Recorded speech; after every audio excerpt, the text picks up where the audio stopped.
Cuando llegas ya a octubre, noviembre, ya el estudio es bastante más intenso, como que le dedicas ya bastantes más horas y pues eso, ya tienes todo tu temario y tal y estás ahí como más centrado y más ya asimilando pequeñas ideas y tal y cual. Es como puntualizando, ¿no? Y luego ya en la última parte o tanda, ya es diciembre y enero, que son los últimos meses que tienes de estudio, que es todo lo que te has resumido, todo lo súper esquemático que te has hecho, o sea, resúmenes de los resúmenes y resumen de ese resumen, o sea, lo más mínimo que te has apuntado, las pequeñas ideas, los datos, como por ejemplo, pues datos como, ¿qué decirte? Pues los volúmenes respiratorios o... ¿Qué más? El volumen sanguíneo, el volumen de plaquetas que debe haber en sangre para que esté la persona normal, X, lo que sea. Es que no sé qué deciros ahora mismo. Pero todos esos pequeños detalles se dan en los 2 últimos meses. Ahí ya retocáis y más que retocáis todo para tenerlo todo en la mente. Y ya está, y ya llegar al momento final, hacer vuestro examen y punto. Pero eso, los primeros meses es una puesta a punto, en medio los esquemas y resúmenes de eso, los últimos, antes de los 2 últimos meses puntualizar las cosillas, y en los 2 últimos meses todo lo que te has resumido y tal, leértelo, saber que te lo sabes todo súper bien, que todo lo entiendes bien y tal, y ya está. Y hacer tu examen, que es lo más fácil, ¿verdad? Y eso.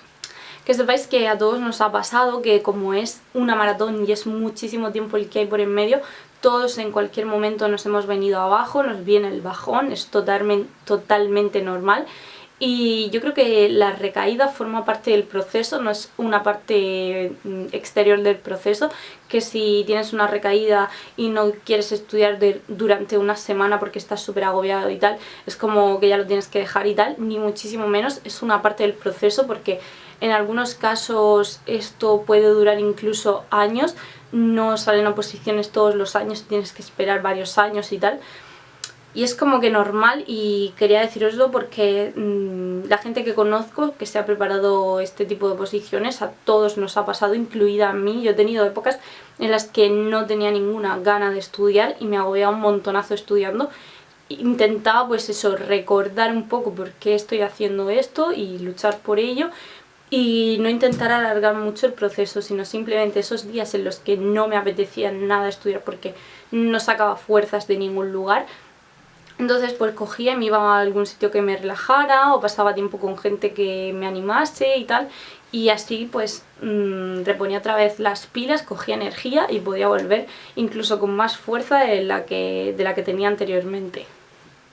Y que sepáis que es que en el fondo el fracaso no existe, el fracaso es la opinión de alguien de cómo se deberían hacer las cosas. Es que, ¿qué es el fracaso? ¿Alguien sabe lo que es fracasar? Es que fracasar es, pues eso, no haber hecho las cosas como alguien decía que tenías que hacerlas, pero como tal ese concepto es que no existe. Entonces no te comas la cabeza, no te aturulles con cosas sin sentido, y si te tienes que dar unas vacaciones te las das, igual que las tienes en el trabajo, pues las puedes tener en tu estudio y es que no hay ningún problema. Por ello es súper importante, igual que te das las vacaciones esas, te puedes dar una semana de vacaciones pues en verano, por ejemplo, pero también durante todas las semanas del año te tienes que dar al menos un día en el que puedas descansar, pues ya sea el domingo porque sales con la familia, porque te vas con el novio, con la amiga, con tal y cual, y quieres pasar un día entero desconectado totalmente, pues ese te lo escoges y ya está, y no le des más vueltas ni te sientas culpable por tomártelo ni nada, porque todos nos lo hemos tomado y también en las academias recomiendan al menos tener un día de descanso a la semana. Una de las cosas que sé que me vais a preguntar segurísimo, porque todo el mundo me lo preguntaba, los que me conocen, es que cuántas horas le echaba al día de estudio. Pues no os puedo decir nada exactamente porque no seguía ningún planning, no seguía ninguna recomendación de nadie ni nada. Simplemente seguía un poco lo que me dictaba el cuerpo. Al principio, a ver, lo que me dictaba el cuerpo, si por mi cuerpo fuera no hubiera estudiado nada, ¿no? Pero sí que un poco lo que yo sentía que necesitaba. Pues al principio, los primeros meses que era más toma de contacto y tal, pues unas 4 horas diarias, cosas así, por ahí un poco la media, ¿no? Y luego ya cuando se iba acercando el momento, pues ya iba aumentando más ese periodo de tiempo, ¿no? Hasta que ya los últimos meses, estos 2 últimos meses me los pasaba prácticamente encerrada en casa, estudiando como una loca y memorizando todo lo que podía. Entonces es un poco personal, no sigáis las horas que diga una persona porque haya aprobado o lo que sea, así que es un poco orientativo y tal, pero cada uno sabe cuánto tarda en memorizar conceptos. Hay personas que van súper rápidas memorizando conceptos y a lo mejor en la mitad de tiempo que yo he tardado en estudiármelo todo diariamente, lo hace ella. Entonces, al ser tan personal, no sabría deciros una hora a la que seguir. Pero siempre los primeros meses, pues menos horitas, es como una toma de contacto y luego las vais aumentando progresivamente en el tiempo. Ya sabéis que al no prepararse esto, ya os estáis preparando para el fracaso, porque la preparación es lo que te lleva al éxito. Entonces, ya el no prepararse es lo que te lleva directamente al fracaso. Así que tener en cuenta esto y seguro que os animáis a poneros ahí súper fuertes. Y no os preocupéis, que seguro que lo vais a conseguir si lo hacéis con todo lo que esté a vuestro alcance. En cuanto, como ya os he dicho, a los resúmenes y esquemas, para mí fueron la piedra angular que me salvaron en el estudio y os enseñaré más adelante cómo los hice yo. Pero esto es importante que lo tengáis en cuenta y haceros muchos a mitad del estudio, porque va a ser lo que más os va a facilitar el trabajo para cuando ya lleguéis a las últimas fases del estudio. Así que por favor tenerlo súper en cuenta, porque es un rollo, ya lo sé, ponerse a esquematizar todos los conceptos y tal. Es un rollazo. Yo tuve que hacer un mogollón de libretas, es que ni os lo imagináis, o sea, os las enseñaré luego. Pero de verdad que es que luego en los últimos días os facilitan el estudio mogollón. No es lo mismo cogerse el tochaco de 500 páginas del tomo y ponerte ahí a buscar hasta encontrarlo, que tenerlo ahí todo esquematizado y que es lo que realmente entra luego en tu mente, en tu cabeza, porque es lo que es más fácil para ti de entender. Otra de las preguntas que seguro que me haríais si me tuvierais delante es: ¿academia sí, academia no? Esto es súper personal, yo aquí no me quiero meter demasiado porque un consejo así pues no soy quien para dároslo. Yo en mi caso sí me decidí a apuntarme a una academia porque sentía que lo necesitaba, que me gusta formar parte de un grupo porque esto me anima un montón a seguir adelante, a tener a alguien a quien decirle cómo lo llevas y que el otro te dé ánimos, tú darle ánimos al otro, y es como que, no sé, lo ves todo diferente. También si te surge una duda tienes a quien preguntarle, a un profesor por el foro, por ejemplo, y tal. Y también que en este momento yo sí me lo podía permitir, entonces esto también es bastante importante, ya que una academia que sea buena y que prepare bastante bien es bastante cara económicamente. Entonces esto es bastante importante, pero no imprescindible, ya que lo que marca la diferencia entre una persona y otra es que me estoy liando porque estoy pensando a la misma vez que hablo, o sea, me adelanto en la mente y me lío. Pero una de las cosas muy importantes es el estudio, y yo no conozco, miento. Yo tengo una amiga que tiene a su vez una amiga que esa chica se preparó por su cuenta y ella sacó la oposición a la primera y estudió por su cuenta. O sea, es que no es imprescindible tener una academia, simplemente te compras los libros, estudias en casa y ya está. Y si tienes alguna duda sobre algo, la buscas en internet y la solucionas. Y si tienes alguna amiga en otra academia y puede preguntar esa duda, pues se la pasas y seguro que ella no te la sabe contestar y también le inquieta y quiere saber la respuesta, entonces va a preguntar a otra persona y así pues te lo dice y ya está. Entonces en eso no me quiero meter porque creo que lo imprescindible es el estudio y no tanto una academia. Simplemente la academia es un poco como el gimnasio, ¿no?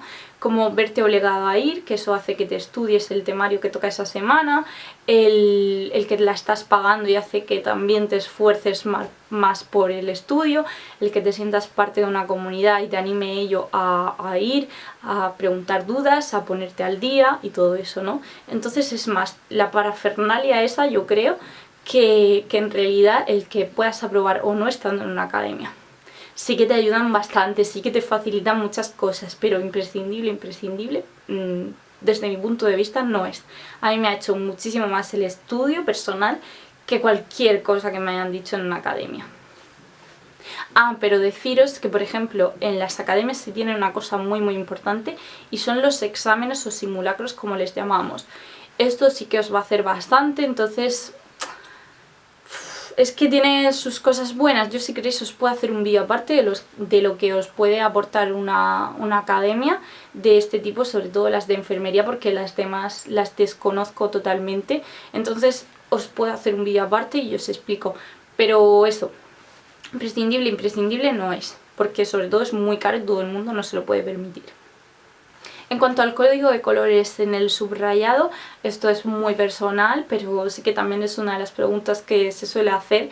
Yo utilizaba muchísimo el azul porque es un color que no sé dónde lo leí hace ya muchísimos años, esto lo utilizaba también en la carrera, y es que el azul para los conceptos así estos de línea tras línea y subrayada, en vez de ponerlo en amarillo, el azul es como que dañaba menos la vista al verlo y como que te cansabas menos o algo así leí, y entonces por eso opté por utilizar el azul.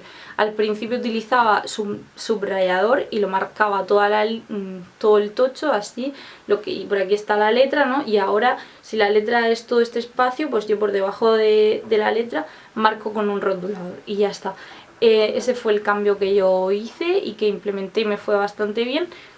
Y eso es un poco personal y no sé qué más deciros sobre el subrayado, es que es tan personal que he utilizado pues un poco el color lila para los títulos, el rosa para los subtítulos y para las pequeñas ideas o conceptos que había por ahí sueltos, pues utilizaba el verde y si había alguno más, pues el naranja. Pero esos eran un poco los colores que utilizaba, es que no sé, ya los veréis. Otra de las cosas que os va a hacer bastante bien es tener varias reglas mnemotécnicas. Yo tuve un mogollón de reglas, o sea, no os podéis imaginar la cantidad que tuve al final, y esto os va a facilitar mogollón el estudio. Yo, si queréis, os hago un vídeo enseñándoos pues algunas y tal, o cómo se forman. Si no tenéis idea, pues, ¿cómo os voy a enseñar cómo se forman? Eso no, porque es un poco personal, ¿no? Es alguna frase tonta que se te ocurra y ya está, y juntar conceptos y eso, no sé. Tener reglas mnemotécnicas porque al finalizar el estudio os van a venir súper bien, y de cara al examen, el recordar una frase tonta o un dibujo tonto que habéis hecho os va a hacer que podáis sacaros alguna pregunta que otra persona que no se sepa tales características, que son a lo mejor súper difíciles, y vosotros las tenéis ahí en un dibujo tonto, pues va a hacer la diferencia entre una persona y otra. Y para finalizar, si me permitís, quería leeros dos cosas. Son dos frases, que una de ellas es de Michael Jordan y la otra es de Walt Disney. Entonces, si me dejáis, para animaros un poco, me gustaría leeroslas.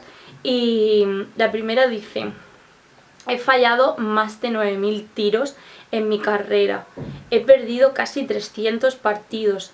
26 veces me han confiado el tiro ganador y lo he fallado. He fallado una y otra vez a lo largo de mi vida. Y por eso he tenido éxito. Y esta es de Michael Jordan, o sea, uno de los grandes del deporte. Y por último, la que os quería comentar es la de Walt Disney, que es preciosa. Dice: si lo puedes soñar, lo puedes hacer. Piensa, cree, sueña y atrévete. Es preciosa, me encanta. Así que espero que os animéis, que os pongáis a ello súper duro, que lo vais a conseguir seguro, y que yo desde aquí, si necesitáis más vídeos, más lo que sea, os los voy a hacer encantada de la vida, porque igual que yo he conseguido este sueño, vosotros podéis conseguir cualquier otro que tengáis en mente. Así que desde aquí, con mis mejores deseos, nos despedimos y nos vemos en el siguiente. Chao.